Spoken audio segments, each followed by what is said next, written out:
13 championship trophies, 5 regular season MVP awards, and 7 finals MVP awards are Kobe's achievements as of 2013. He and Duncan joined forces to write the legendary story of the strongest dual core in NBA history. Caring only about victory and disregarding statistics or personal gain, they turned the NBA between 1999 and 2013 into an endgame. Before this, during their 16 years of cooperation, the only thing that could truly defeat them was injury, but after this, their greatest enemy became time. As they grew older, the dominance of Kobe and Duncan began to decline rapidly at a pace visible to the naked eye. At the start of the 2013-14 season, Duncan's overall rating had dropped to just 88, while Kobe's was down to 96. Most terrifyingly, injuries, one of the aftereffects of a dynasty, constantly plagued the Lakers, causing their record to lose its brilliance. A regular season record of 65 wins only secured them second place in the Western Conference. Conversely, James, with a stable first-place record in the East, was once again crowned regular season MVP and dominated both the All-NBA first team and the All-Defensive first team. Meanwhile, for the Lakers, only Rondo and Kobe were selected for the All-NBA third team, and Rondo was the sole representative on the All-Defensive team. It seemed the media had begun laying the groundwork for the narrative of the Lakers' decline. Of course, one cannot blame the media for being short-sighted, as Gasol being out for the season dealt a catastrophic blow to the Lakers' defensive system. Fortunately, after a season of getting back into the groove, Kobe and Duncan's overall ratings grew against the trend, coupled with Javo McGee's decent rim protecting ability. The Lakers didn't face much trouble in the first round. They finished the battle easily with a 4-1 score, facing the Kings, led by Curry, Roy, and Aldridge in the second round. The Lakers still played with ease. With over 4 minutes left in Game 1, they still led the Kings by 8 points. Unexpectedly, Curry suddenly launched an attack. He first blew the horn for a comeback with a deep three-pointer, then narrowed the gap with a steal and a fast break layup, followed by a brilliant assist to a teammate for an easy 2 points under the basket, quickly leading his team to within 3 points.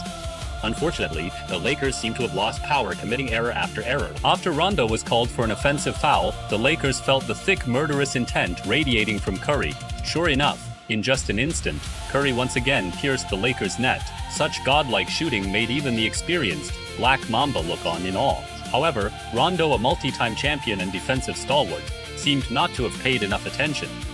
His alley-oop pass was intercepted mid-air by the Kings, and back on defense, he was actually outplayed by Curry again in a one-on situation. In just over 3 minutes, the Kings outscored the Lakers by a staggering 10 points. Naturally, in such a predicament, Rondo must have felt he had lost face completely. After the timeout, Rondo, seeking to regain his pride, charged into the Kings' paint, but failed, leaving the Lakers in a passive position. They were forced to use a fouling strategy.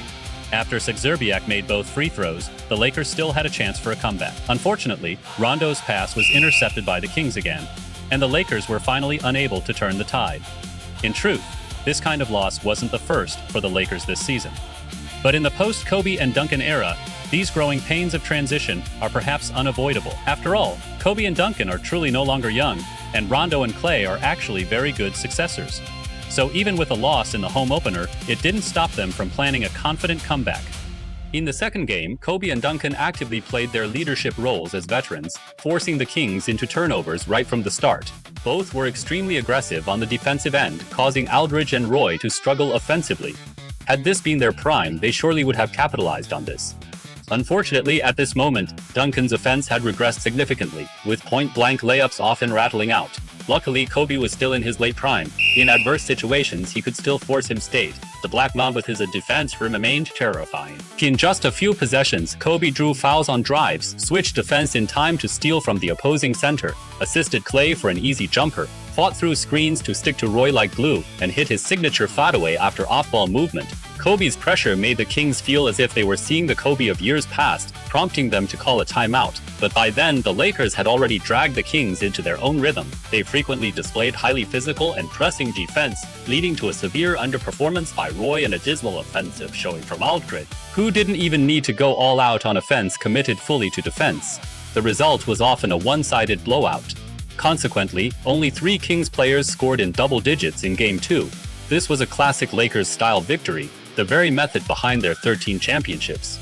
Many teams try to imitate the Lakers' team-building model, but the difference lies exactly here. After a 6-game war, the Kings were eliminated in disappointment. Although many say the Kings' defeat was due to Roy's injury exit in Game 4, the improving Lakers, even against a full-strength Kings roster, would likely have the last laugh. While Kobe and Duncan's stats were not explosive, their impact far exceeded the deceptive statistics. After all, the second-round games concluded, the Bulls were shockingly upset by a lower-seeded opponent. In the small, remote city of Milwaukee, there happened to be 3 All-Stars, Cousins, Leonard, and McGettet, even though they were all acquired through the draft. Drafting to form a super team is still a form of team building. LeBron without Wade, losing to such an opponent still qualifies as an honorable defeat. Moreover, LeBron's stats over the 6 games were absolutely explosive. Back to the story, in the West Finals, the Lakers faced the rising Supersonics again. Against ordinary teams, the Sonics' speed and firepower are overwhelming, but they were defeated repeatedly by the Lakers. The root cause lay primarily in their defense. Furthermore, with the Sonics' Bosh out for the season, just like Marc Gasol, the Lakers quickly secured a 2-1 lead. In the shootout with the Sonics, the Lakers gained immensely, especially regarding Kobe and Duncan's form. Facing a lax defense, the two seemed rejuvenated. In Game 1, Duncan logged 22 plus 11 plus 4 in just 22 minutes. In Game 2, although Kobe committed as many as 7 turnovers, he shot an efficient 4 of -5 from three-point range. By Game 3, his hot hand had reached an explosive level, delivering an incredible 14 of -12 shooting performance. To be blunt, if the Supersonics still fail to improve their defense, they will surely lose the series point after Game 4. However, judging from the Supersonics' defensive effort at the start of Game 4, their adjustments were not significant. It is forgivable that they could not stop Kobe, but when even Duncan was able to score easily time and again, it became difficult for the Supersonics to control the game's momentum. With just over 3 minutes remaining in the fourth quarter, after Kobe scored on a driving layup, the Supersonics trailed by a 7-point margin. Whether they or the Lakers will advance to the finals, we will all wait and see over the final 3+ minutes. Guarded by Westbrook. Bryant takes an exquisite shot. Kobe's defense leaves the opponent with no openings.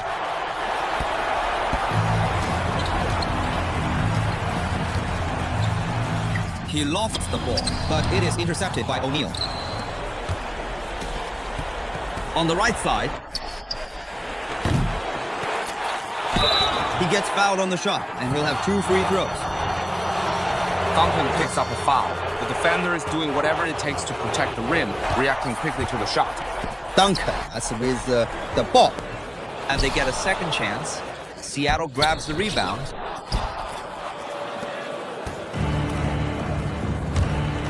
On the perimeter, Westbrook shoots over Rondo. It hits the back iron but goes in. Duncan gets the ball. Duncan gets the ball, shoots over Stewart, and scores. In the post, this kind of shot is nearly impossible to block, as the defender is at a complete height disadvantage. On the perimeter, Westbrook picks up 3. Tim Duncan rebounds on the right side.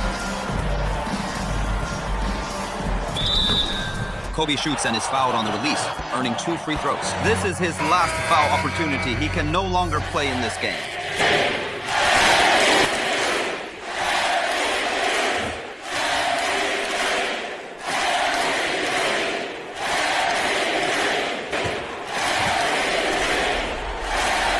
He made both free throws.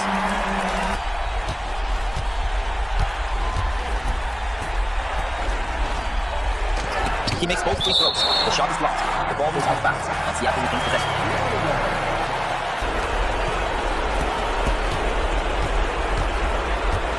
6 seconds left on the shot clock. They must find their rhythm. O'Neal is the ball. The possession is struggling. They attack, but can't score. Los Angeles takes over, having led by as much as 10. Duncan on the outside. Passes back to Kobe. Though the Sonics finally woke up and defended desperately in the last 2 possessions, but after Kobe's clever pass led to an easy layup by McGee, their lingering hopes finally died. With this loss, the Supersonics fell into a 1-3 dead end, and it was clear they lacked the ability to turn the tide. Thus, after 6 games, they lost to the Lakers once again.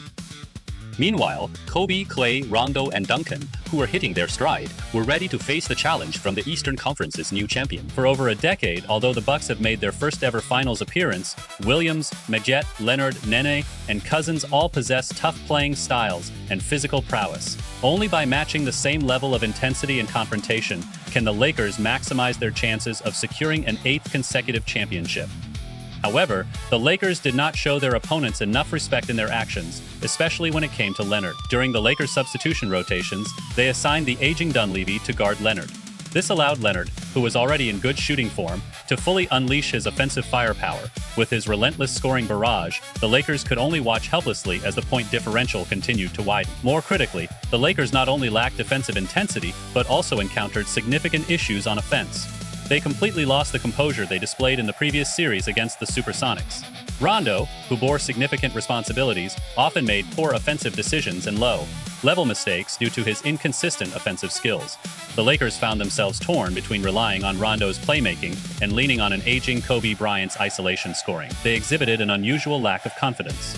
Against the young and aggressive Bucks, any sign of weakness only invited even fiercer offensive assaults. Aging and fatigue were steadily eroding the Lakers' championship spirit. Unable to mount an effective response, they despairingly lost Game 1 of the finals. Keep in mind, this was on the Lakers' home court, where in the past, whether facing elite perimeter or interior players, the star quality of opponents would diminish by several levels when matched up against the Lakers' defense. But this time, Leonard and Cousins treated the Lakers like an ATM. They had to find a solution quickly, and the Lakers' answer was passionate enough. The aging Tim Duncan led by example, refusing to back down despite his age and injuries. They fought hard against the Bucks, and in the first and third quarters, when they had ample energy, they even dominated.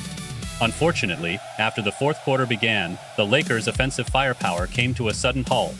Because their offensive engine Rondo sprained his right ankle severely, the Bucks seized the opportunity to launch a massive counterattack. With less than 2 minutes remaining in the game, they extended their lead to as many as 11 points.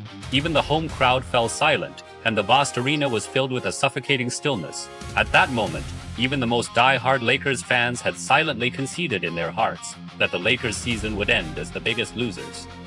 But when everyone else had given up, Kobe still had an undying fire and hoisted up tough three-pointers. Even if the hope for a comeback was slim, even if it would make his shooting percentage look ugly, yet, with Kobe and his teammates' relentless efforts, the tide quietly began to turn. With 5.6 seconds remaining, Kobe caught a pass from Duncan, rose up for a three-pointer, and drained it, stubbornly cutting the deficit to just 2 points. The Lakers then hastily employed a foul strategy, sending Williams to the free throw line. As luck would have it, Williams missed both free throws, giving the Lakers a perfect opportunity for a counterattack. Unfortunately, Klay, who was tasked with the game-winning shot, failed to deliver the final blow to the Bucks. Instead, the Lakers fell just short and found themselves in a 0-2 deficit. However, even trailing 0-2, the Lakers still had hope for a comeback. But Rondo's injury report after the game struck like a bolt from the blue, shattering the confidence of all Lakers fans. Both of the Lakers' future leaders were ruled out for the season, and their championship path seemed to have reached a dead end, with no way forward. Yet true warriors do not bask in applause during smooth times. They choose to fight even in desperate situations. Even covered in scars, they want to show the world what an indomitable fighter looks like. In Game 3, Kobe stepped up in a critical moment. For the first time in his playoff career, Kobe played the point guard position. This lineup change clearly caught the Bucks off guard. As soon as the game started, they were caught flat-footed. The Lakers' overall height suddenly increased significantly, and combined with Kobe's already solid playmaking skills, their offense ran extremely smoothly. What made the Bucks even more uncomfortable was that the Lakers' defense on the other end was even more airtight than before. Kobe, Klay, Chandler, Duncan, and McGee could almost switch on every pick and roll. However, the Bucks were indeed formidable. Even though Kawhi's shooting touch was a bit off, Williams and Magette promptly took over the scoring responsibilities. The Bucks' firepower remained on par with the Lakers. With just over 3 minutes left in the game, the two sides were locked in a fierce battle. Into the paint. Cousins, DeMarcus Cousins with the sled. He delivered the ball perfectly to his teammate in the best position. Here comes a three. Beautiful. That's his 8th basket of the game. He has taken 12 shots in total today. Cousins comes to set a screen. Inside. The pass is spot on, and he seizes the chance to score the layup. The shot is up, it is a three, and the rebound falls to Nene. Now Leonard and Cousins face Duncan's defense. As the ball is released, the whistle blows. It is a great chance for an and one. Tim Duncan, first personal foul. The shot goes in, and he ties the game. It's a three-pointer. Klay Thompson takes the shot. He is a superb clutch player. Nini on the perimeter with only 4 seconds on the clock. Tries to pull one back with a three, but unfortunately it misses. Guarded by Williams. Shoots from the low post. And one. He's heading to the line and might just turn it into a three-point play. Making this free throw makes their situation even more favorable. The reverse layup is in. This kind of layup relies entirely on his agility, under the rim and soft touch. Thompson has the ball, passes it to Kobe in the post. Kobe's scoring was too crucial. They need to race against the clock now. The ball is in Cousins' hands. Kobe grabs the rebound. After Cousins' layup rimmed out, Kobe grabbed the crucial rebound. As McGee cut in and finished the layup, the game's outcome was essentially sealed. Following a timeout, Lou Williams managed to hit a three-pointer to narrow the deficit, but Kobe sent to the free throw line calmly drained both free throws, effortlessly eliminating any chance of a comeback. In this game, the veteran Kobe, with an outstanding performance, completed his playoff debut as a point guard and saved the Lakers from their precarious situation. He and his teammates successfully pulled the sinking Lakers back ashore.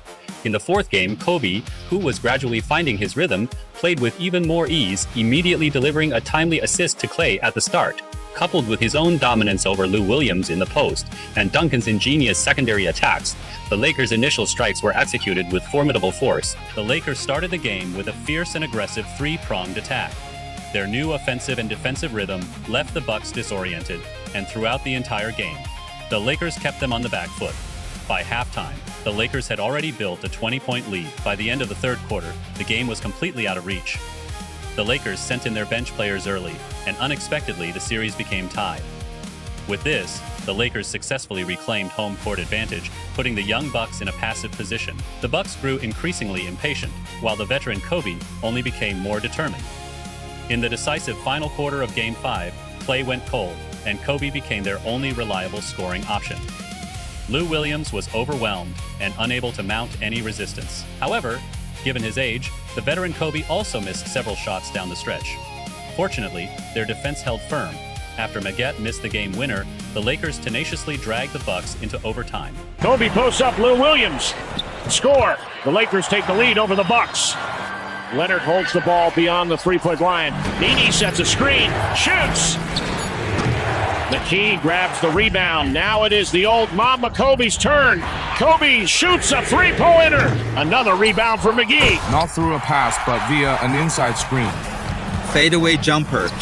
Cousins sets the screen. Now Thompson has the ball on the perimeter. Kobe shoots a three. The three-pointer drops in smoothly.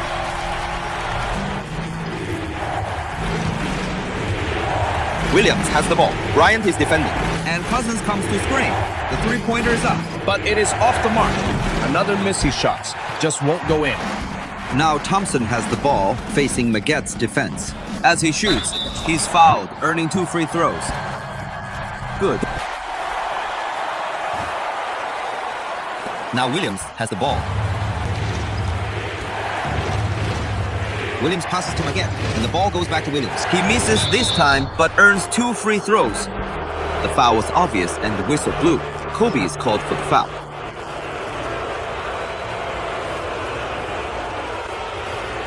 And both free throws are made. On the perimeter, Kobe. He gets a screen and drives for a 2-point layup. He fully exploited the opponent's lax defense. On the outside, Williams. To the right wing, it's a 3. Beautiful shot. A very clever pass. Feeding the ball to the perfect spot. Thompson on the perimeter. The ball was tossed up. Kobe, a beautiful bank shot. Kobe saved the ball that could have originally been a turnover. Williams on the outside. Leonard at the top of the arc. Maggette shoots over Thompson. A good shot from Maggette. Thompson with the ball. It is a three. Leonard grabs the rebound. The ball is in Williams' hand.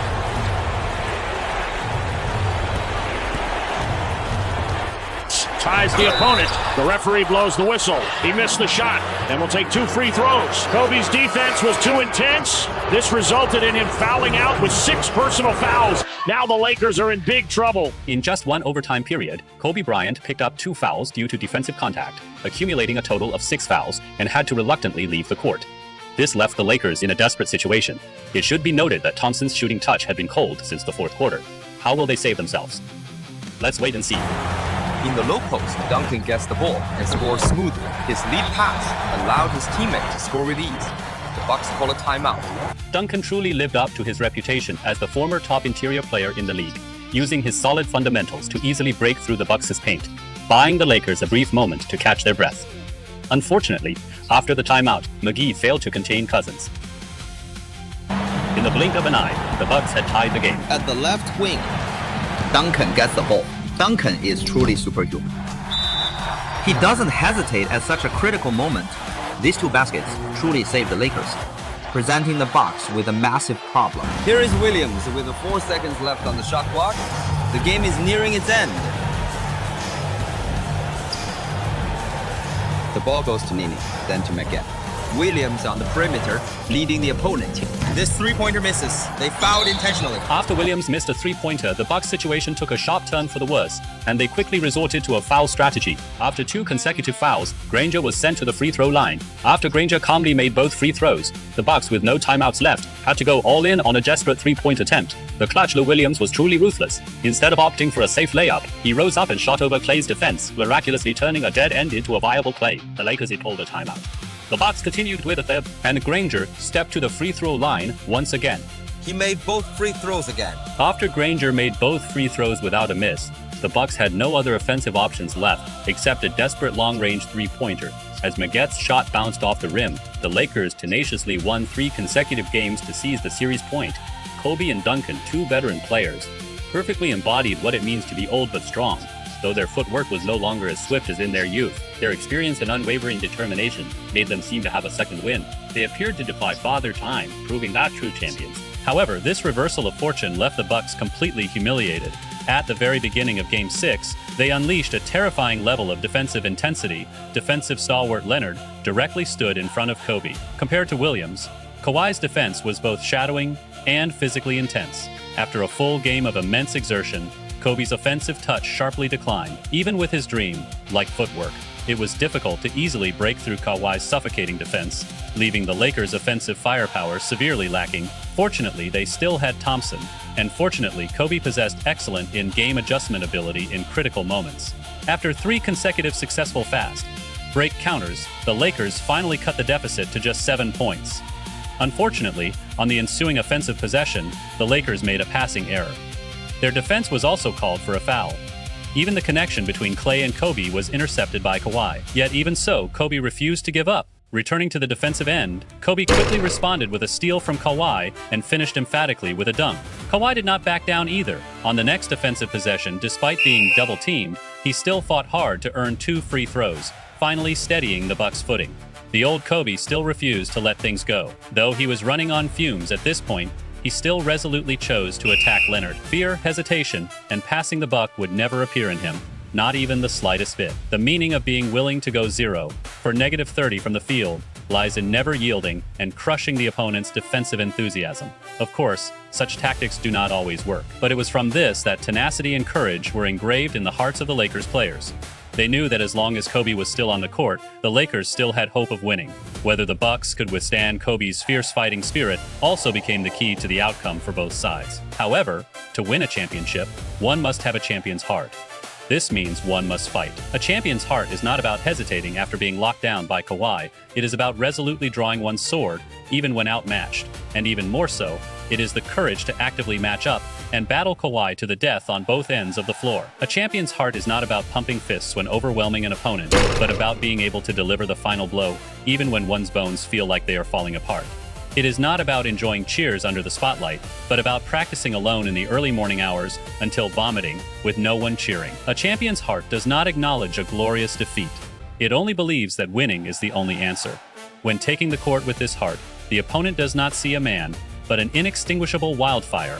Unless the final buzzer sounds, the fight never stops. And the Lakers, determined to win the championship, all possess this champion's heart.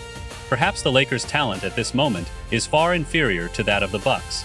Perhaps they will no longer be dominant next season. But at this moment, the throne of victory belongs only to this group of maniacs who use their fists when they run out of bullets and their will, when they bleed dry. However, the young Bucks lost their way in such a crucial game. They couldn't match the Lakers' hunger for a championship, and naturally they couldn't earn the favor of the championship. With just over 2 minutes left in the game, the Lakers' head coach, with a heavy heart, substituted out this group of warriors who had fought to their last breath. Once upon a time, injuries halted the Lakers' dynasty at 6 consecutive championships. But this time, neither injuries, nor age, nor fatigue could stop the Lakers from achieving an 8-peat. None could stop the Lakers from achieving an 8-peat. This was the toughest championship for Kobe and Duncan, and perhaps also their last one. After all, it's hard to guarantee that Kobe will still possess his current all-around skills next season. Similarly, it's difficult for Duncan to retain his game-changing abilities next season. Moreover, the upcoming season in the East will feature a more formidable opponent than the Bucks. In the coming 2014 to 2015 season, which team will ultimately claim the championship? Guys, to know what happens next, stay tuned for the next chapter.